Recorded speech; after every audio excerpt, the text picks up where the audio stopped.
नई प्रथा जो उत्तर प्रदेश में लागू हुई है, ये कानून का राज नहीं हो सकता है।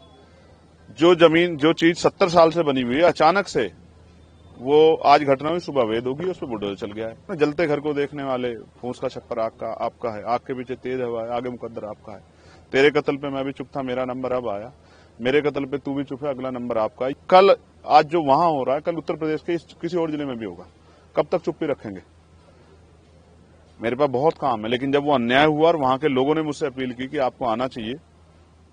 अब सब लोग बड़ी बड़ी बातें करते हैं, लेकिन मुसीबत में कौन आता है साथ, ये देखने की बात है। देखिए, बरेली जाने का कार्यक्रम तो कल बना, उससे पहले पार्टी के कई कार्यक्रम थे। क्यों बना, इससे पूरा प्रदेश और देश वाकिफ। जिस तरह का अन्याय वहां हुआ है, पहले अधिकारियों में और आम जनता में सामंजस्य बनता था चीजों को संभालने के लिए। भाई, लोकतांत्रिक व्यवस्था है, अगर कहीं कुछ गलत हुआ है तो लोग विरोध करेंगे। विरोध का भी एक अस्त्र होता है, एक मर्यादा होती है, एक सीमा होती है कि हमें कानून को हाथ में नहीं लेना है। लेकिन जिस तरह से हमें दिख रहा है कि सामने वाली छत से पत्थर आ रहा है और आरोप आप किसी और पे लगा रहे हैं और फिर लाठीचार्ज हो रहा है। 82 से ज्यादा लोग जेल चले गए हैं, 2000 लोगों पे मुकदमा हुआ है। जहां तक मैंने देखा, मैंने कई जगह की घटनाएं देखी। हालांकि मैं सहमत नहीं हूं कि पुलिस में और आम लोगों में टकराव, क्योंकि पुलिस भी हमारा हिस्सा, इसी सोसाइटी का हिस्सा है और वो हमारी प्रोटेक्शन के लिए, कानून व्यवस्था संभालने के लिए है, लोगों को न्याय दिलाने में मदद करने के लिए। लेकिन इस तरह कोई घटना बड़ी दिखाई नहीं दी कि पुलिस के साथ कोई सामने टकराव हो रहा है। जबकि उत्तर प्रदेश में कई ऐसी बड़ी घटना हुई है जहां पुलिस को मजबूरी में पीछे हटना पड़ा है। हमारे सामने फतेहपुर उसका उदाहरण है कि वहां मकबरे पे क्या हुआ था। ये जो भय का माहौल वहां बना है, लगातार मेरी वहां के बहुत जिम्मेदार लोगों से बात हो रही। 17 तारीख को हमारा सम्मेलन था, वहां मैं गया था। 12-15 दिन के उसमें कितना बदलाव है बरेली में कि आज लोग वहां डर के साए हैं। बुरा ये है कि उनकी धार्मिक आस्थाओं को भी ठेस पहुंचाई जा रही है, नमाज नहीं पढ़ पा रहे हैं, उनके घरों में बुलडोजर चल रहा है। एक नई प्रथा जो उत्तर प्रदेश में लागू हुई है, ये कानून का राज नहीं हो सकता है। जो चीज 70 साल से बनी हुई है, अचानक से वो आज घटना हुई, सुबह वेद होगी, उस पर बुलडोजर चल गया है। इसको किस तरीके से देखा जाए? आप कोई जांच नहीं कर रहे हैं, आप निर्दोष लोगों को जेल भेज रहे हैं।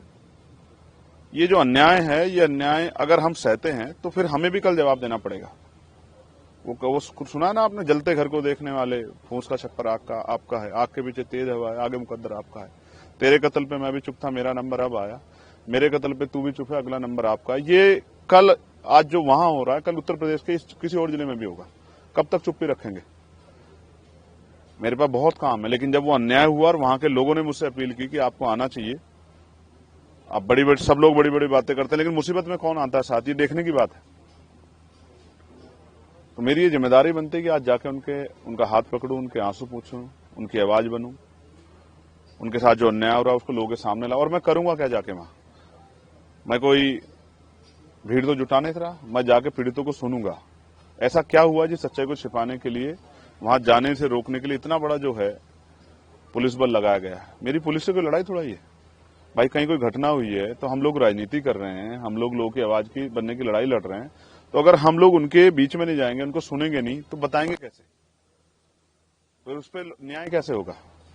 तो वहां जो अन्याय हो रहा है वो रुके, वहां जो निर्दोष लोगों पे कार्रवाई हो रही है वो कार्रवाई खत्म हो।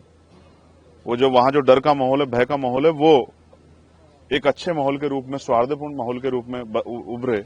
आज विजयदशमी है, कल जुमे की नमाज है। ये जो माहौल बना हुआ है, इसमें लोगों को कुचला ना जाए। मैं बहुत जिम्मेदारी से कह रहा हूं कि लोकतंत्र को कुचला जा रहा है बरेली में, और अधिकारियों की, एडमिनिस्ट्रेशन की जिम्मेदारी है कि वो लोगों में इस तरह का जो है सामंजस्य, सौहार्दपूर्ण माहौल जो है बहाल कराएं कि लोगों का ये भय खत्म हो और ये जो अन्याय हो रहा है ये खत्म।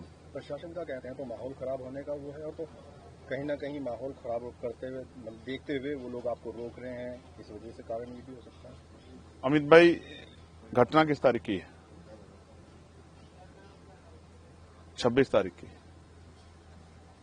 मैं नहीं था वहां, मैं गया था 17 तारीख में। मेरे साथ हजारों लोग थे, कोई माहौल नहीं बिगड़ा।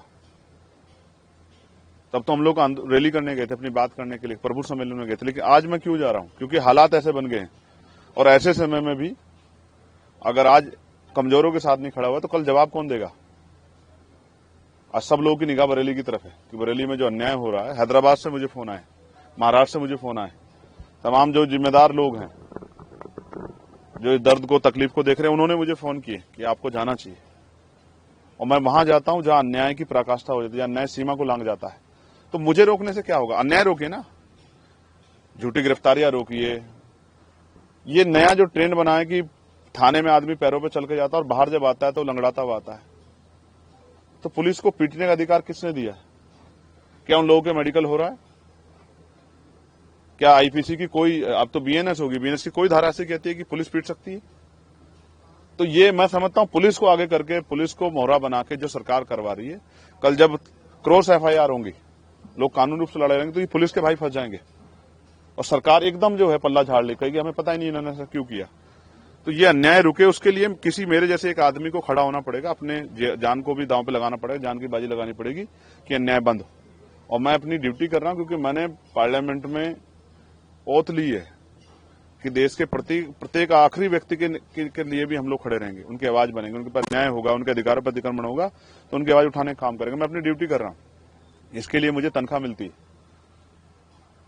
मैं ईमानदार आदमी हूं, मुझे तनख्वाह मिलती है। जो तनख्वाह जिन लोगों के टैक्स के पैसे से मिलती है, उनके साथ अन्याय हो रहा है तो उनकी लड़ाई लड़ रहा हूं। किसी और पे भी होगा उसकी भी लड़ाई लड़ूंगा। जो मौलाना मोहसिन रजा है, उनके कहीं संपत्ति में बुलडोजर चला और जो अन्य लोग हैं उनकी जो संपत्तियां सीज की जा रही हैं, उन पे भी कार्रवाई होगी, तो इसको कैसे देखते हैं? मैं आपको फिर कह रहा हूं, किसी को मारने के लिए लाठी चलाने की जरूरत नहीं है, कोई जरूरत नहीं लाठी चलाने की। आप उसकी जो आर्थिक रिसोर्स हैं, उसके जो आर्थिक साधन उनको तोड़ दो, उसके आय के जो साधन है उसको तोड़ दो। ये सिर्फ राजनीतिक एक एजेंडा है, कुछ लोगों को, अपने वोटर्स को खुश करने के लिए कि हमने संपत्ति जब्त कराई। मैं पूछना चाहता हूं, अगर आज वो अवैध है तो कल तक वो वैध कैसे था? फिर ये प्रशासन, एडमिनिस्ट्रेशन, सरकार क्या कर रही थी? पिछले 8 साल में क्यों नहीं देखा गया कि वो वैध है? क्या लोगों ने जबरन कब्जे कर रखे हैं? लेकिन वो घटना के अगले दिन ही बाद अवैध कैसे हो जाता है? उसमें बुलडोजर कैसे चल जाता है? कौन से कोर्ट के आदेश चला? सुप्रीम कोर्ट की फटकार लगी सरकार को।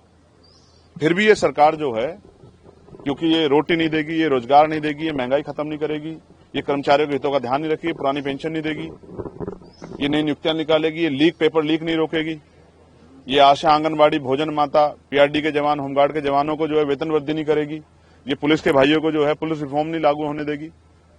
तो ये इन सब चीजों को टालने के लिए, किसानों को खाद नहीं मिल रहा, डीएपी नहीं मिल रहा है, तो ये वो व्यवस्था लागू, इसलिए ये इस एजेंडे को मजबूती से वो करते हैं और ये सब सरकार की देखरेख में हो रहा है।